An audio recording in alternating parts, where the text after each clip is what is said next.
Suhu badan sentiasa dikawal rapi melalui thermoregulation. Jika terdapat perubahan di luar julat normal, maka badan tidak berfungsi lancar. Sensor atau reseptor akan mengesan perubahan dan maklumat dihantar ke pusat integrasi di otak atau saraf tuncang ataupun di sel-sel sistem endokrina.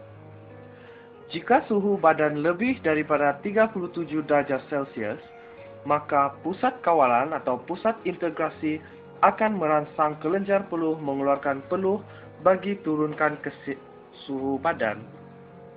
Bulu roma akan mendatar pada kulit bagi menggalakkan haba dari kulit bebas keluar.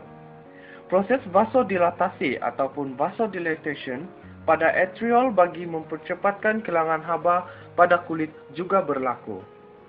Jika suhu badan kurang daripada 37 darjah Celcius, masa pusat kawalan akan dirangsang. Perpeluhan akan dihentikan. Manakala bulu roma akan menegak bagi membantu memerangkap haba pada permukaan kulit.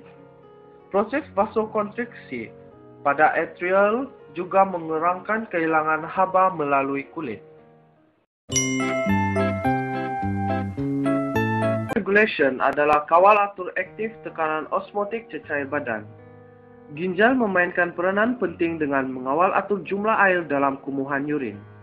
Hormon seperti ADH, yaitu hormon antidiuretik, aldosteron dan angiotensin II meningkatkan ketelapan duktus pengumpul pada ginjal bagi menyerap semula air dan menghalang ia dikumuhkan ke dalam urin.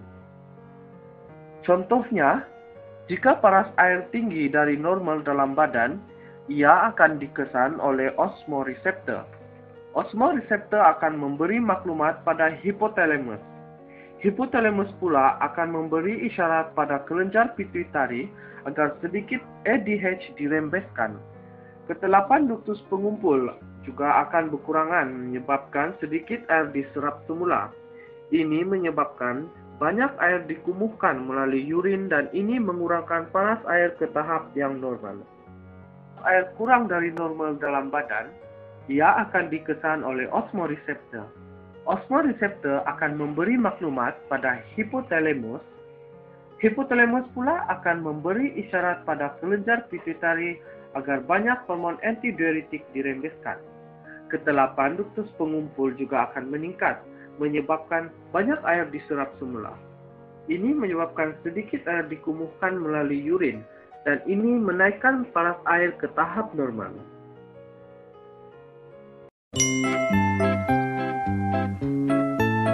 Glucoregulation adalah proses kawal atur paras glukosa darah. Jika paras glukosa darah meningkat, ia akan dikesan oleh reseptor pankreas. Pankreas akan menghasilkan lebih banyak hormon insulin. Paras hormon insulin yang tinggi menggalakkan penggunaan glukosa dan penukaran glukosa kepada glikogen di hepa. Maka paras glukosa diturunkan ke paras yang normal. Maka jika paras glukosa darah pula berkurang, ia akan dikesan oleh reseptor pankreas. Pankreas akan menghasilkan lebih banyak hormon glukagon. Paras hormon glukagon yang tinggi menggalakkan penukaran glikogen kepada glukosa di hepar. Maka paras glukosa dinaikkan ke paras yang normal. How could this happen to me? I made my mistakes, got nowhere to run. The night goes on as I'm fading away. I'm sick of this life, I just wanna scream. How could this happen to me?